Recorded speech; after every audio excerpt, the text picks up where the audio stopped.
This guy's great. He has recently been featured at the prestigious San Francisco Comedy Festival, and I've seen him working all over New York. He's great. Matt Daly, everybody. Give it up.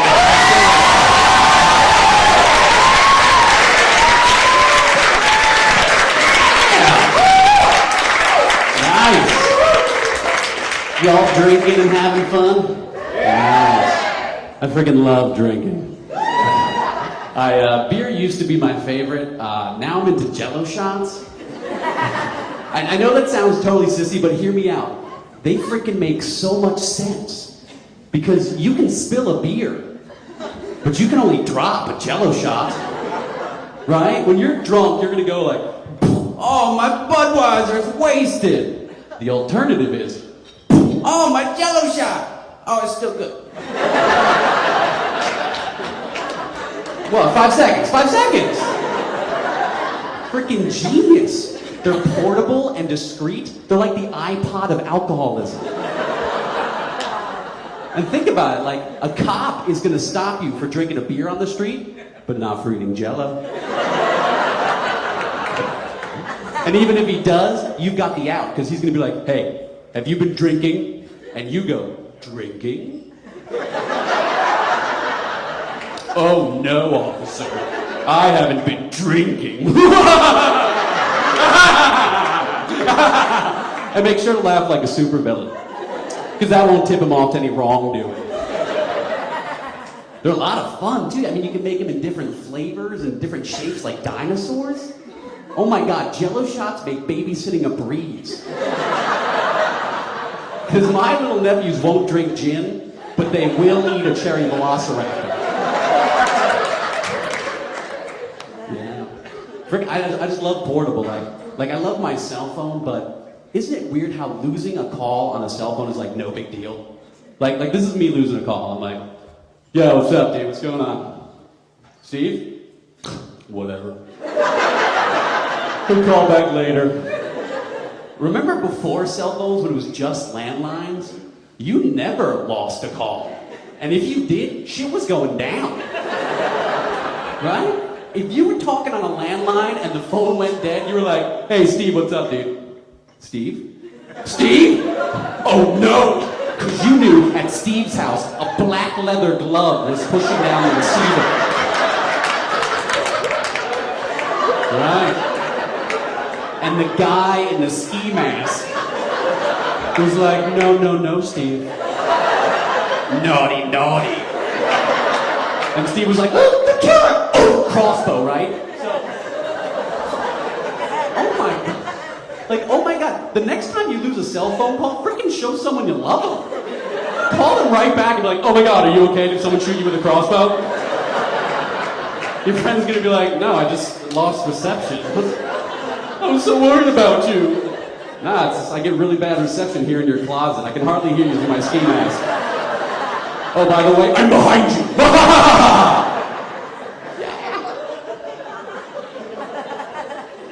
Yeah. Freaking technology is crazy. Like, there was an article in the New York Times. The military wants to build robot soldiers that will go on the battlefield, think and kill all by themselves. Yeah, does that freak anybody else out? Oh my God, like I read the article, I was like, has the military ever seen The Matrix? Terminator, iRobot? Like in every sci-fi movie, building smart killer robots never really ends well. It's more of a Pandora's box type of affair. So I'm totally freaked because you know they're gonna build them, and the robots will rise up against us, and some guy at the Pentagon's gonna be like, what a surprise! Who knew this was gonna happen? You know who freaking knew? Blockbuster Video. Oh, guess who else? The robots, because you made them smart. And freaking George Bush is gonna lead us through the brave new world. We in trouble, y'all. Oh my God, like, did you see it when he was down in Argentina making a speech on television? He goes, we do not torture. And then he immediately negates that statement by continuing to speak. Right? Yeah.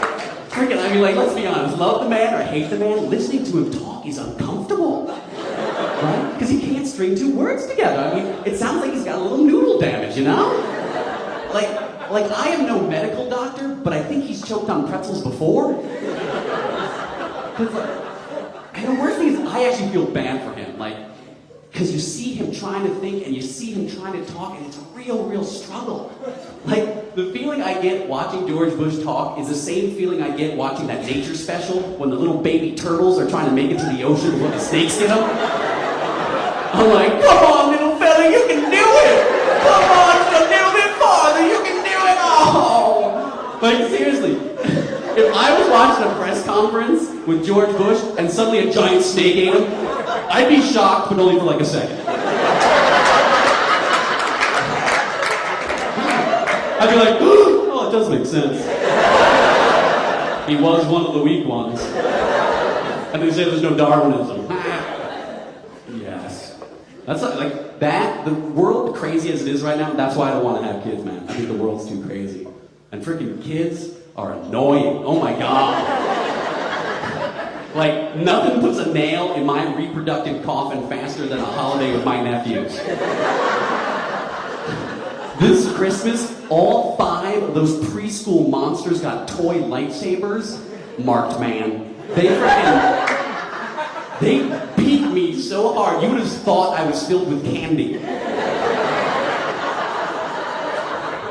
And that's when I decided. I was just like, yeah, no, we're not gonna make these things.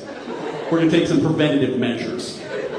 So ever since Christmas, I've been wearing the tightest, snuggiest briefs I could find. And I spend an hour every day sitting in the hot tub of my gym boiling those boys down. That's right, kill the gametes, people, that's my mission.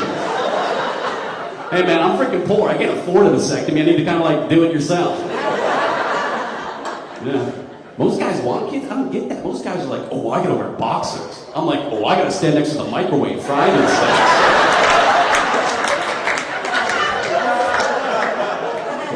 I'll do whatever it takes. Like, I'm going to the dentist tomorrow. I got this toothache. When he leaves the room for the x-ray, I'm moving the machine. All right, dude, I'll see you all right. Okay.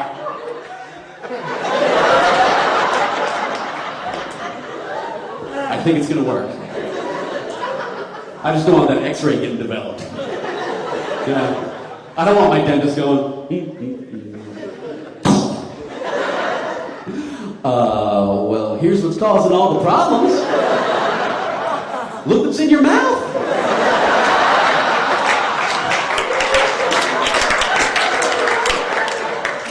Now, I'm not exactly sure how they got there. I don't judge. What concerns me is that they're still there. You need to floss. Everything's freaking crazy. Like, did you guys hear that they changed Cookie Monster? No. Oh my God, this is real. Cookie Monster. I know you're like, no, not the Cookie Monster. Cookie Monster has to eat fruits and vegetables now. And less cookies, it's true. He has to eat fruits and vegetables. He can still eat some cookies. Why? Well, he's a bad role model. And kids are getting fat. You believe that? Now, my problem with that logic is, we all know Cookie Monster, right? Yeah.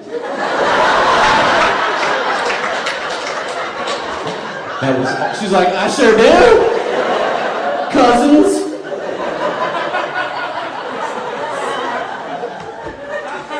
See, the thing is, Cookie Monster doesn't actually eat the cookies.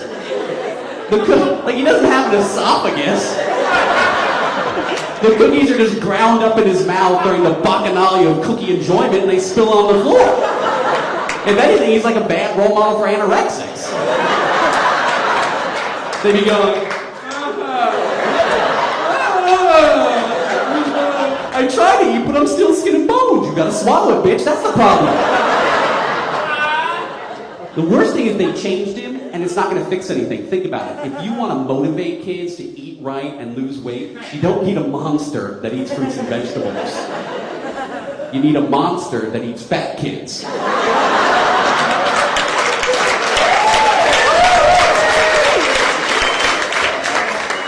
Scare those chubbers straight, that's what I say. That would be the best episode of Sesame Street ever. This little meatball of a kid like, hey, Cookie Monster, what's your name? My name's Gordon.